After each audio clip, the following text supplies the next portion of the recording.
Hello everybody, it's Mystical Ariel here to help expand your mind, give you some things to think about and all of that. Hey, I'm sorry, I haven't been on in a while in live, but we've been still making videos and stuff. There's been so much change happening with me in my life right now, and one of the things I like to do when I have some things happen like the upheaval I went through on the land at Cinnamon Rock, is that it's really good to go into the desert for me and just gaze in the mirror and see like where are my patterns on? Why do I keep having this kind of thing happen? See, it's not the outside world that's going to let you see. A lot of times the outside world is much like the one who's looking at the log or the speck of dust in your eye while they got a gigantic log in their own.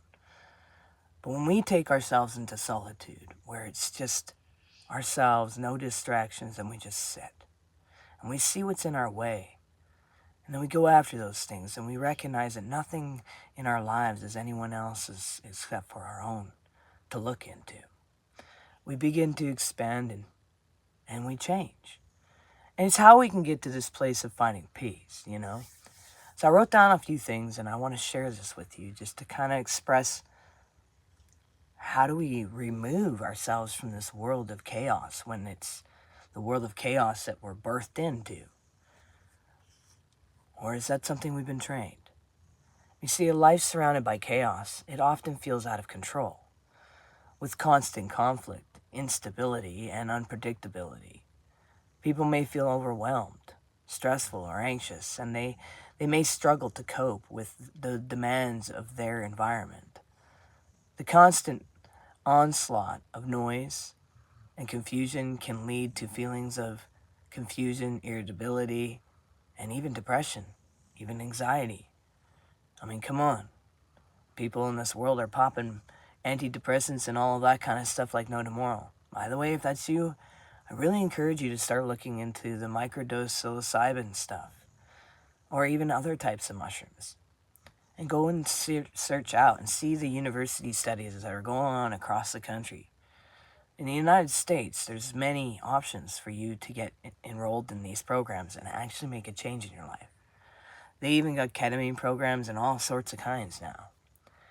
They're trying to find better ways for us to deal with these kinds of things. And the things that I like about microdosing and that kind of stuff is that it's not covering anything. It's healing. It's creating space for you to walk through your shadows. So how do we walk through these? Well, one, we need to recognize what this environment is and what's going on, and we're the common denominator in the way. Why are we in the way? To remove oneself from this kind of chaos, it's important to first become aware of the patterns that you got going on in your life and triggers that contribute to it. You know, this is where shadow work comes in. This is where you've heard me doing the teachings and you can hear Sadie sound asleep doing some intense snoring of discovering her shadows. I mean, that's what she's doing. So take her as an example. You know, dogs know what they're doing. But this and the inner wounds that we have, throughout our lives is where shadow work needs to come in. It's exploring one's own darkness and inner wounds. It's one can gain insight in the root cause of one's suffering. You know, leading to the removal of chaos, its shadow work involves introspective and self-awareness, looking deep. And a lot of us are afraid to do that sometimes, which is why a lot of us struggle with sleep. You know, and a willingness to confront one's, which can lead to a greater inner peace and more harmonious relationships too with oneself and the world around them. When they know themselves and they're not going to out there trying to perform, or they're not going to be out there trying to like make themselves better than everybody else, or, you know, they're always just pointing fingers at all their problems. The thing is, you know what?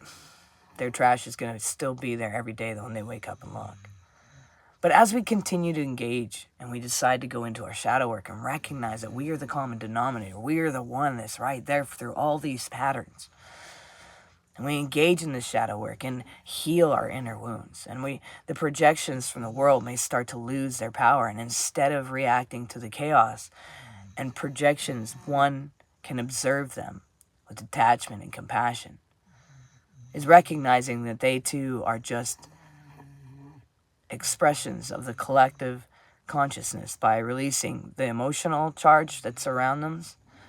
These projections get to be more comfortable in the idea of seeing what they are, because you got to get through those emotions first, right? And when we release that charge, we can begin to see them for what they really are. There's a reflection of our own unhealed pain and fears. Look at what I went through, a year of just working my ass off. And I can't even begin to tell you the hours. I would start from the moment I wake up, and then when I would go to sleep. It wasn't very often I would take a day off, And if I did, it was because my health got in the way and I needed to rest. What gets me into these places, I have to look into it. Why do I continue when I first see this? My intuition would kick in and tell me one thing, and then I'd ignore it. Even though, I know when I give words, they're dead on. But yet when it was for myself, I wasn't listening to the flags that were warning me, hey, this is a situation you need to be smart and walk away from. And we have to look at why those things happen. Why these patterns? And we go deeper and deeper. We got to recognize that pointing fingers and looking for directions of why things happen to us it's never going to help us. It just continuously feeds the system of chaos. This world is designed to be chaos. And the only way to undesign it is to take that little brain and heart and mind of yours and recognize how it's been so programmed. And look at what you believed, why you believed it, and change it. Wake up and realize that everything before you is an illusion, and it's there to teach you lessons, to cause you to grow, to gain perspective, to have shifts. Well, that's my thing for this morning, I think. I'm just thinking if I got anything else to share. Well, maybe I do. Maybe I'll share a little bit about yesterday for you guys.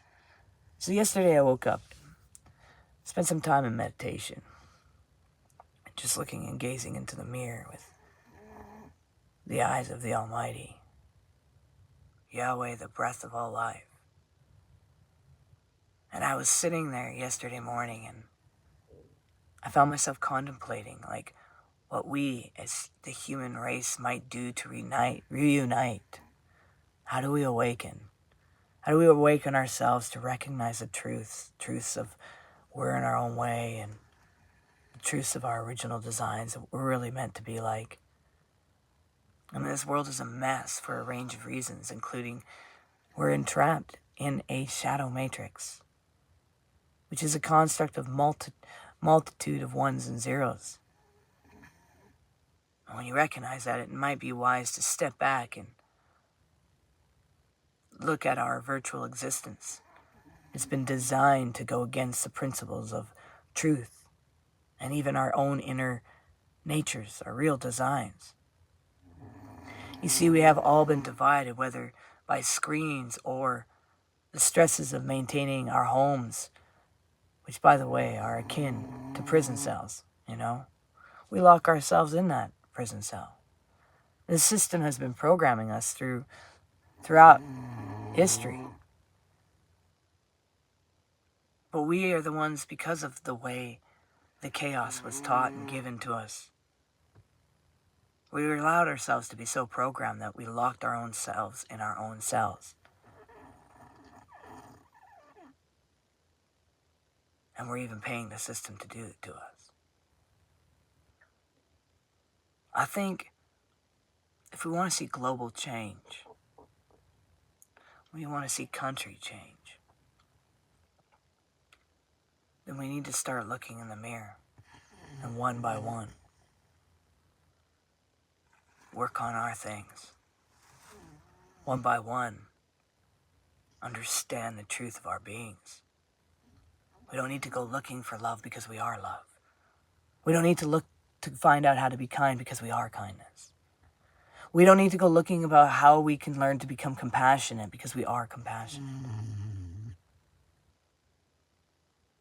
What we need to do is let go of the world of chaos, judgment, gossip, anger, bitterness, maliciousness, projecting your shit onto other people. We need to rise up and be real. Have integrity. Do what we can to make the paths in our lives right. Alright, guys. Make sure you do one thing towards your dreams every day.